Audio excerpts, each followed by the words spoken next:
ಅಲ್ಲ ಅಣ್ಣಯ್ಯ, ನಿಮ್ಗೂ ವಯಸ್ಸಾಯ್ತಾ ಬಂತು, ಒಂದ್ ಒಳ್ಳೆ ಹೆಣ್ಣು ನೋಡಿ ಮದ್ವೆ ಮಾಡ್ಕೋಬಾರ್ದಾ? ಏಯ್, ನೀನ್ ಸ್ವಲ್ಪ ಸುಮ್ನೆ ಇರ್ತೀಯಾ? ಅಂತದೇನು ವಯಸ್ಸಾಗಿರೋದು ನನಗೆ?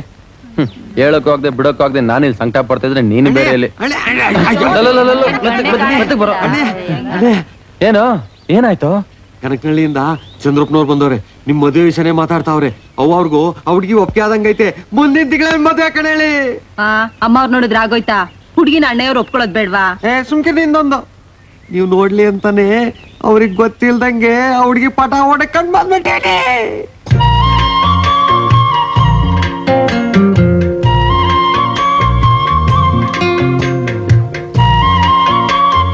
ಆದಷ್ಟು ಬೇಗ ಒಂದು ಒಳ್ಳೆ ದಿವಸ ನೋಡಿ ತಾಂಬೂಲ ಬದಲಾಯಿಸ್ಕೊಂಡ್ಬಿಡೋಣ. ದೊಡ್ಡವರೆಲ್ಲ ಸೇರಿ ಮಾತಾಡಿದಿವಿ ಅಂದ್ಮೇಲೆ ಮುಗಿದು ಹೋಯ್ತು.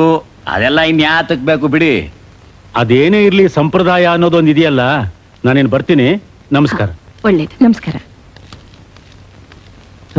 ನಮಸ್ಕಾರ. ನಮಸ್ಕಾರ. ಎಲ್ಲಿ ಇಷ್ಟೊತ್ತು? ತೋಟದಲ್ಲಿ ಕೇಳ್ತಾ ಇದ್ದೆ.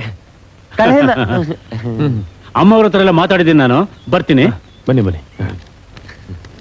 ಲೋ ಕರಿಯ, ಕೆರೆಯೋದು ನಿಲ್ಲಿಸ್ಬಿಟ್ಟು ನಾನು ಹುಡುಗಿ ನೋಡ್ಬೇಕು, ಯಾವಾಗ ನೋಡ್ಬೋದು ಅಂತ ಕೇಳ್ಕೊಂಬ. ಹಿಂಗೆ ಕಣೋ, ಏನ್ ಹೇಳಿದ್ರು ಉಲ್ಟಾ. ಸ್ವಾಮಿ ಅಲ್ಲ ಮಾವ.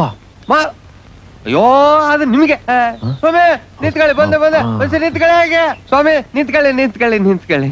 ಏನಯ್ಯ? ಏನಿಲ್ಲ. ಅಯ್ಯೋ, ಅವರು ಪಟ ನೋಡೆ ಹೆಣ್ಣು ಒಪ್ಕೊಂಡ್ಬಿಟ್ಟವ್ರೆ. ಆದ್ರೂ ಕಣ್ಣಾರೆ ನೋಡಕ್ಕೆ ಯಾವಾಗ ಬರುಮ್ಮ ಅಂತ ಕೇಳ್ಕೊಂಬ ಅಂದ್ರು. ಅದು ಹೇಗಯ್ಯ ಆಗುತ್ತೆ? ನಮ್ಮಲ್ಲಿ ಕನ್ಯೆ ನೋಡೋದು ನಿಶ್ಚಿತಾರ್ಥದ ದಿವಸನೇ.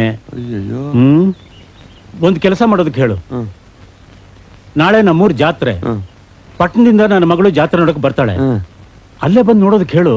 ಅದೇ ಸರಿ ಕಣೆ, ಹೇಳಿ. ನಡಿಯಪ್ಪ.